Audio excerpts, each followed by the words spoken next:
All right, we're going to continue on here with our blood typing and blood transfusion story. So in the last video lecture clip, we talked about ABO blood typing and how if you have type A blood, that means you have A antigens on the surfaces of your red blood cells. If you have type B, you have B antigens on the surfaces of your red blood cells. Type AB, you have both.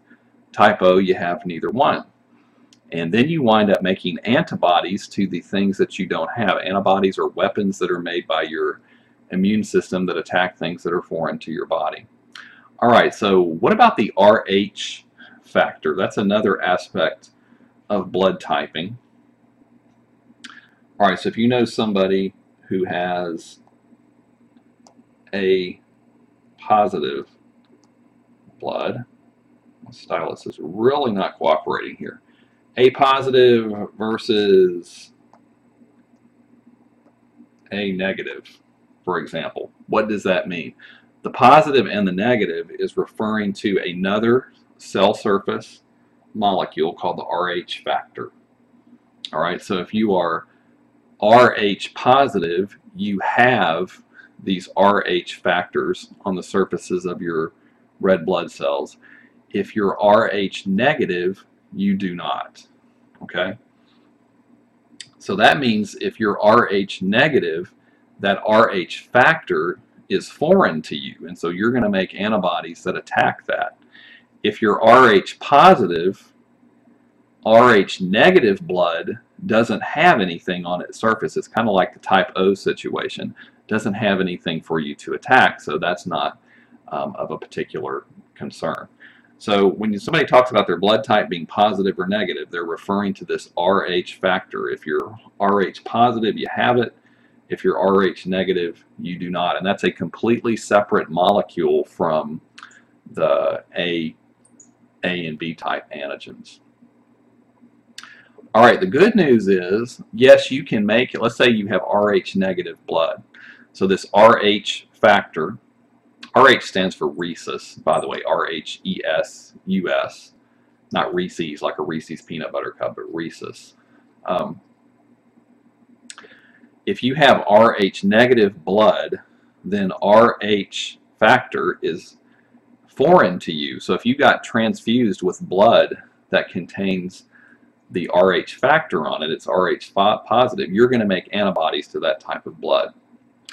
However, unlike with the ABO blood types, in the case of the ABO blood types, you always have antibodies in your blood that can attach to A or B if those are foreign to you. That's not the case with the Rh factor. You have to be exposed to, if you're Rh negative, you have to be exposed to Rh positive blood one time, and then you start making antibodies. So the production of the antibodies is delayed. But then you will have those, you've been sensitized or exposed to it. So the next time you received Rh positive blood, those antibodies would wind up attacking to it. So in the case of the positive or negative with your blood type, it's the second exposure that's the major concern.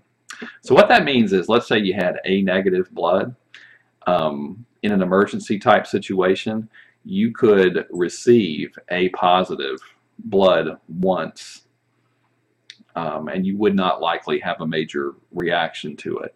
But once you've had it that one time, you couldn't receive it again, because the next time you received it, you would be much more likely to have a transfusion reaction and attack that particular type of blood. This is also a concern when mothers are Rh negative and they're having a baby with a dad who is Rh positive. Well, based on genetics, the mom in that case might be carrying an Rh positive fetus, so that can be a concern as well, as you've probably or maybe have heard before. That can lead to a condition called hemolytic disease of the newborn, and it's also called erythroblastosis fetalis is another name for this.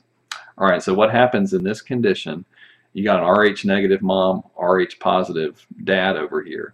Mom winds up carrying an Rh positive fetus. Now this does not always happen in this situation, but there's a pretty good chance it will. depending on the genetics of the dad over here. All right, so if mom has an Rh positive fetus, what happens is, especially during delivery, when this baby is delivered, some of the fetus's cells can get into the mother's bloodstream. And so in that case, it's almost like she's had a little mini transfusion of blood from this fetus into her blood. So she'll see that blood as foreign. She'll see those Rh factors on the fetus's blood cells as foreign molecules, and she'll start making antibodies to the Rh factor. All right, so that wasn't a problem with this first fetus, but let's say she gets pregnant again over here with a second fetus, and this fetus is also Rh positive. Well, the problem here now is these antibodies that she's made can cross the placenta and get into the bloodstream of the fetus, and they'll now go around. These are antibody weapons. They'll attach to the fetus's Rh positive red blood cells and cause them to clump and possibly to lyse. So that condition is called hemolytic. Hemo refers to blood. Lytic or lysis means that something bursts. So it can actually cause, in this second pregnancy situation, the blood cells inside the fetus to burst open. It could cause complications for the second baby. All right. So how do we prevent this? So you've probably heard of this before. This is a pretty common treatment that's given for Rh negative women who may be carrying Rh positive fetuses. In that condition, the mother is given a serum called RhoGAM shots. And what this is, these are anti-Rh antibodies. Okay, so over here, when mom delivers this fetus, or maybe even before, if any of the fetus's cells wind up entering her circulation and she gets exposed to them, she is artificially given large amounts of these anti-Rh antibodies. Now, she hasn't made them. She's being given these in a pre-made form as a type of therapy. And those antibodies, what they'll do is they'll attach to the fetus's cells that have entered her body and will basically intercept them and get rid of them before the mother's own immune system can make its own anti-Rh antibodies. Okay, that might not sound like it makes much sense at first, but these are artificial antibodies. They're not going to last forever. They're going to go away. If the mother becomes sensitized and starts making her own antibodies, she'll just keep making them over and over and over again anytime she has an Rh positive fetus. So that's what you're trying to prevent with the RhoGAM shots. You're trying to prevent the mother's own immune system from generating her own anti-Rh antibodies. Then that's protective for later pregnancies, like you see over here. If the mother becomes pregnant with an Rh positive fetus again, she will not have made these anti-Rh antibodies that could cross the placenta and enter the fetus and attach to the fetus's red blood cells and potentially destroy them. So that's called hemolytic disease of the newborn. Now, when that happens in a newborn, or what's going on in a little bit more detail, if you do get the wrong type of ABO blood, or if you're Rh negative and you get Rh positive blood for the second time, what's happening? You'll have a transfusion reaction, which can be extremely serious because they put in a lot of red blood cells, of course, into your circulation when you receive transplanted blood. And again, the donor's cells, the donor's red blood cells, get attacked by the recipient's plasma agglutinins. Those are the antibodies that you have circulating. And that causes these red blood cells to clump. They clog or block small blood vessels, which cuts off the blood supply to tissues. And eventually, your immune system causes these red blood cells to burst, which releases hemoglobin into the bloodstream, which actually sets off widespread inflammation across the whole body at one time. It can actually cause you to go into shock, which can wind up killing you. That's a transfusion reaction.